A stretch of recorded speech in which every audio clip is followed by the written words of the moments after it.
Hi friends, ഇന്ന് ഒരു beef ഉണ്ടാക്കാനുള്ള തയ്യാറെടുപ്പിലാണ് ഞാൻ. അതിനുള്ള ഒരുക്കങ്ങളാണ്. അപ്പം കുറച്ച് എണ്ണ ഒഴിച്ചതിന് ശേഷം കറിവേപ്പില, വറ്റൽമുളക് എല്ലാം പൊട്ടിച്ചതിന് ശേഷം സവാള ഇട്ട് വരട്ടുകയാണ്. ഞാനത്ര എക്സ്പെർട്ടൊന്നുമല്ല, പിന്നെ ജസ്റ്റ് ഞാൻ വെച്ച് നോക്കുകയാണ്. അത്യാവശ്യം കുറച്ചൊക്കെ വെക്കാൻ അറിയാം. ഇപ്പോൾ കുറച്ച് തക്കാളിയും ഇഞ്ചി പേസ്റ്റും എല്ലാം കൂടെ അരച്ചത് ഇട്ട് മിക്സാക്കുകയാണ്. നല്ലതുപോലെ മിക്സാക്കിയ ശേഷം 3 ടീസ്പൂൺ മുളക് പൊടി,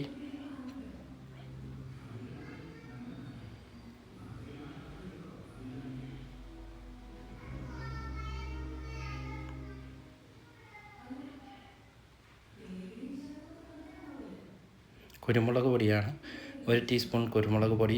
കുറച്ച് കുരുമുളക് പൊടി നമ്മൾ ബീഫ് വേവിക്കുന്ന സമയത്ത് ഇട്ടായിരുന്നു, അതുകൊണ്ട് ഇപ്പോൾ കുറച്ച് കുരുമുളക് പൊടിയാണ് ചേർത്തത്.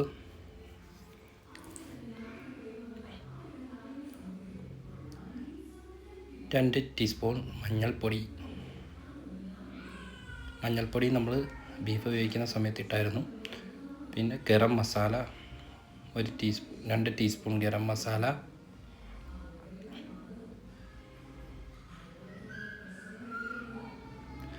ഒരു ലേശം ഉലുവപ്പൊടി,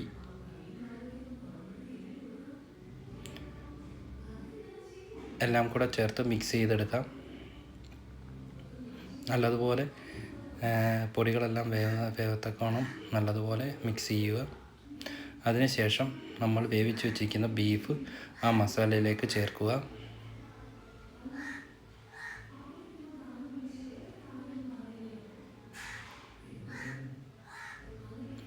എന്നിട്ട് മൊത്തത്തിൽ ഒന്ന് ഇളക്കി നമ്മൾ പാകമാവത്തക്കവണ്ണം വേവിക്കുക.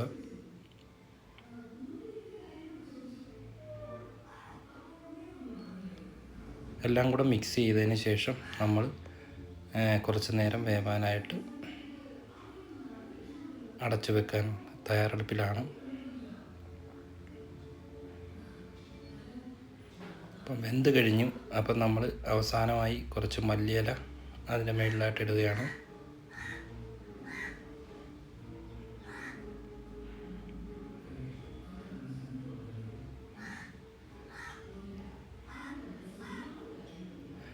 അപ്പോൾ ഏകദേശം എല്ലാം വെന്ത് കഴിഞ്ഞിരിക്കുന്നു.